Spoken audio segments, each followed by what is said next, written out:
Bismillahirrahmanirrahim. Assalamualaikum warahmatullahi wabarakatuh. Alhamdulillahirabbil alamin wa bihi nasta'in wa ala umuri dunya waddin.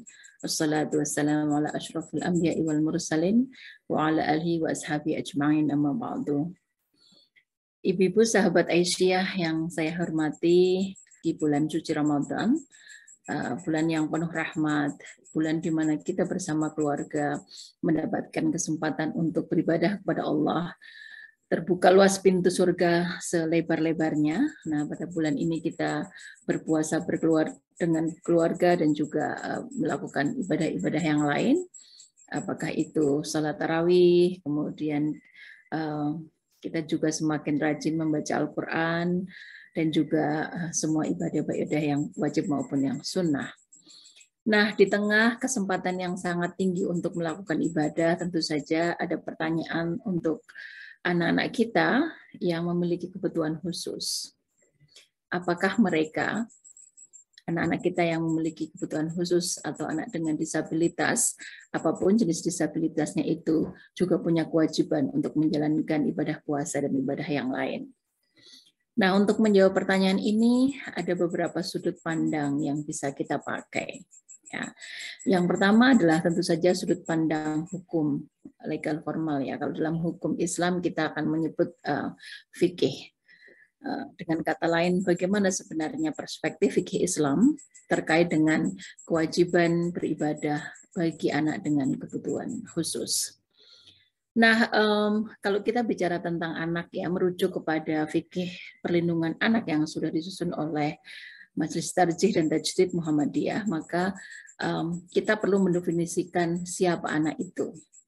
Berapa sebenarnya batasan umur dari seorang anak. Nah, dalam fikih perlindungan anak, paling tidak kategorisasi tentang anak ini bisa kita bagi menjadi 4 bagian secara umur. Yang pertama tentu saja adalah usia anak, yang itu usia 0 sampai dengan 7 tahun gitu ya. Di mana kewajiban untuk melakukan ibadah itu belum diberlakukan kepada kelompok ini. Kemudian yang kedua, ada batasan yang disebut dengan mumayyiz, yaitu batasan anak umur 7 sampai 10-11 tahun.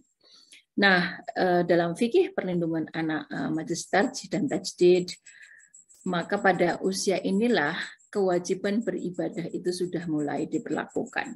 Atau dengan kata lain, masa mumayyiz adalah masa kedewasaan beribadah.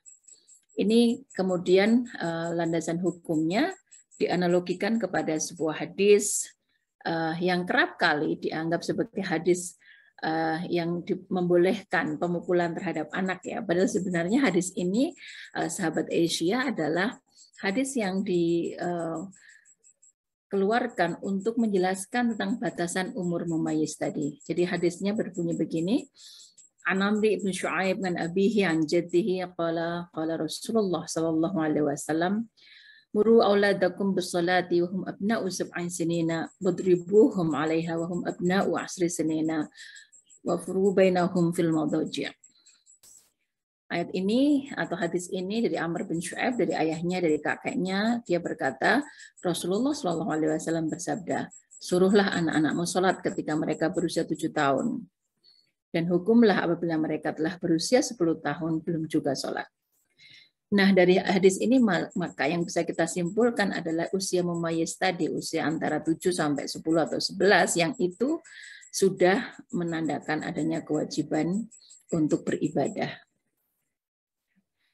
Nah, kalau kita merujuk kepada hadis ini, maka kemudian tadi kewajiban beribadah, berpuasa, sholat, dan ibadah yang lain itu adalah diwajibkan pada usia-usia mumayyiz ini.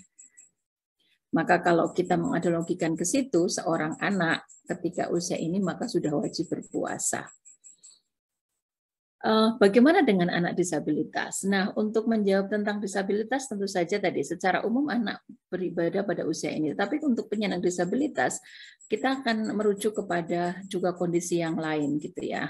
Yang sering dalam bahasa fikih itu disebut dengan mukallaf, atau kapan sebenarnya seorang individu itu bisa menjadi subjek hukum. Subjek hukum dalam arti dia melakukan kegiatan hukum itu sudah diberi pembebanan atau dia menerima akibat dari sebuah tindakan hukum. Nah, kalau kita merujuk kepada ini, maka usia memayis adalah usia yang disebut dengan mereka yang sudah memiliki kewajiban atau kemampuan untuk menjadi subjek hukum, gitu ya, tetapi masih naqisah, masih kurang, gitu ya, belum sempurna. Maka pada usia memayis, ini kita kaitkan dengan masalah muamalah ya, bukan masalah ibadah. Kalau masalah ibadah tadi sudah ketentuannya adalah 7-11 tahun yang masa memayis tadi, tapi berkaitan dengan masalah muamalah, misalnya melakukan kontrak, menikah dan sebagainya, atau mewariskan dan mengelola harta, gitu ya. Maka pada usia memayis ini kemudian berbeda ketentuannya, yaitu apabila dia melakukan suatu kegiatan hukum, aktivitas hukum yang menguntungkan, maka itu sah. Tetapi kalau itu merugikan, maka tindakan hukum itu tidak sah. Itu dalam usia memayis. Jadi dalam fikih jelas ada pembedaan antara ibadah dan muamalah, dan kapan kemudian usia itu sah untuk melakukan kegiatan tadi. Dalam konteks kriteria kecakapan hukum tadi, ya, mukallaf tadi, itu tentu saja ketika kita bicara penyandang disabilitas itu ada beberapa hal yang perlu dicatat. Yang pertama adalah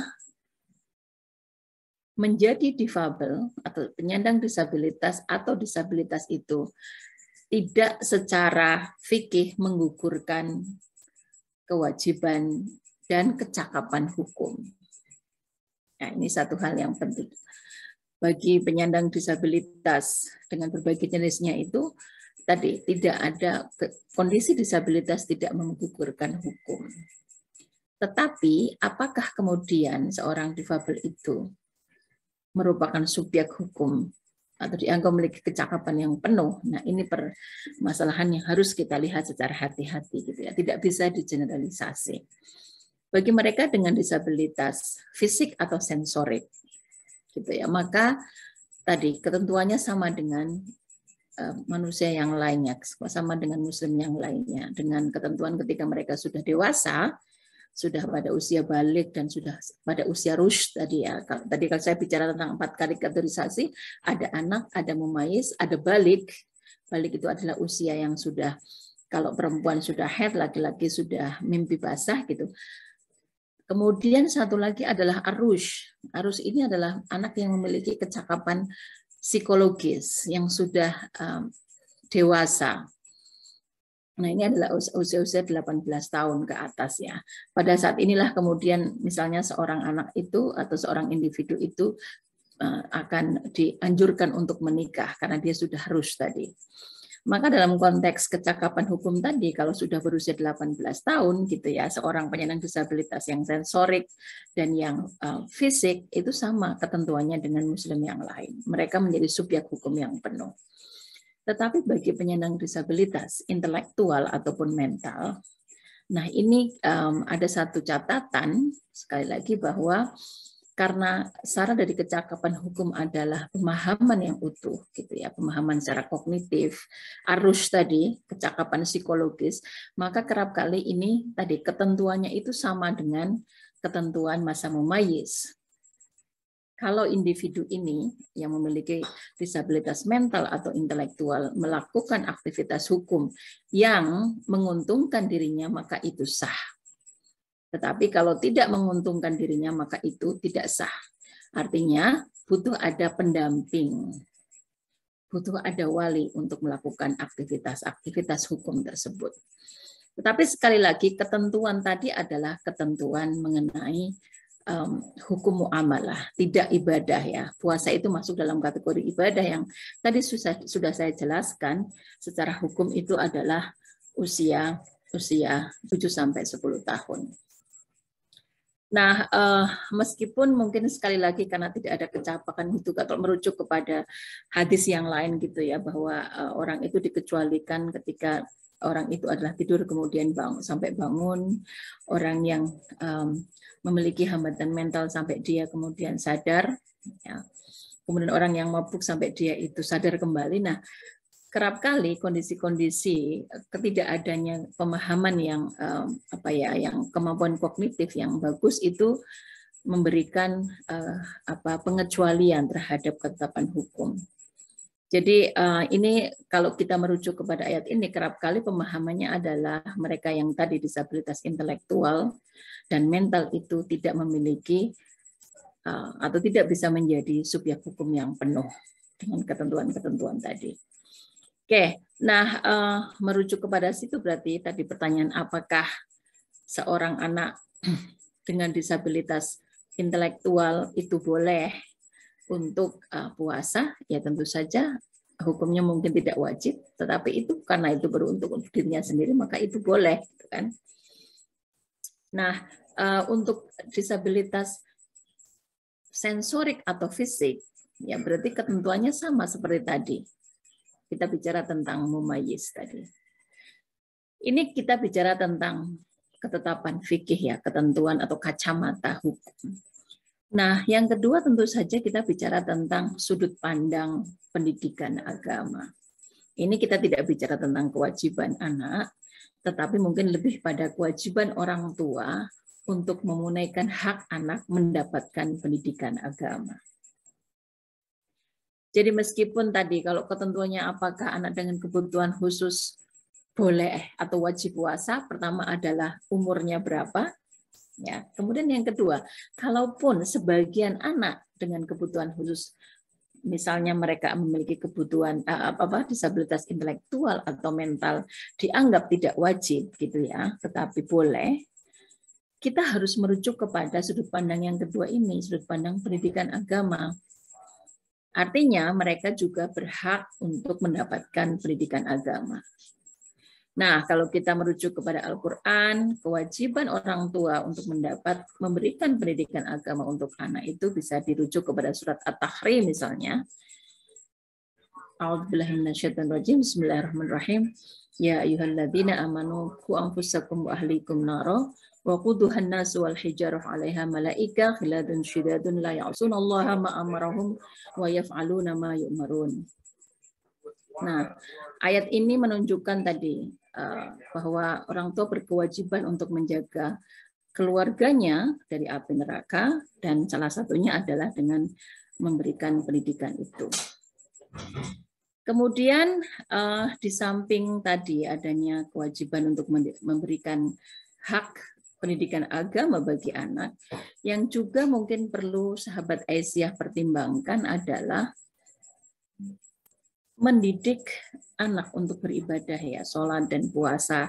Selain memberikan fondasi bagi anak untuk menjadi muslim yang baik, manusia yang memiliki karakter, memahami hak dan kewajiban, sebagian anak dengan disabilitas atau kebutuhan khusus itu sangat teruntungkan dengan pembiasaan melakukan aktivitas yang baik, ya seperti aktivitas ibadah.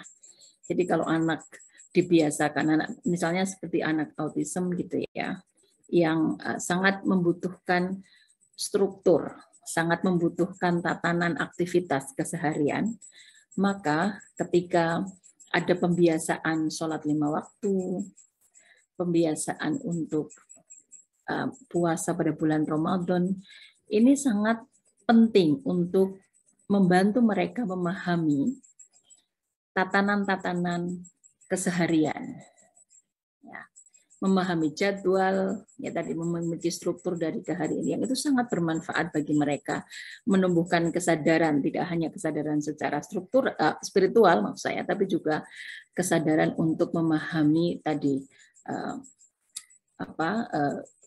kehidupan keseharian, kesadaran tentang kehidupan sehari-hari. Nah, menurut saya itu juga satu aspek yang sangat penting untuk diperhatikan. Begitu sahabat Aisyah yang bisa saya sampaikan pada kesempatan kali ini. Jadi sekali lagi, ketika kita bicara tentang kewajiban puasa dan juga ibadah-ibadah lain bagi anak dengan kebutuhan khusus, pertimbangan yang harus kita berikan tidak hanya pertimbangan fikih gitu, tetapi juga ada pertimbangan pendidikan agama yang itu merupakan hak anak. Dan semua itu tentu saja dalam perspektif saya pribadi, membiasakan berpuasa, membiasakan sholat, membiasakan mengaji, dan sebagainya, merupakan satu aktivitas yang berguna bagi si anak. Tidak hanya menjadi muslim yang baik, tetapi juga manusia yang memiliki karakter, ya, dan juga memahami tadi rutinitas, dan itu menjadi fondasi untuk tumbuh menjadi orang dewasa yang baik. Kurang lebihnya mohon maaf. Assalamualaikum warahmatullahi wabarakatuh.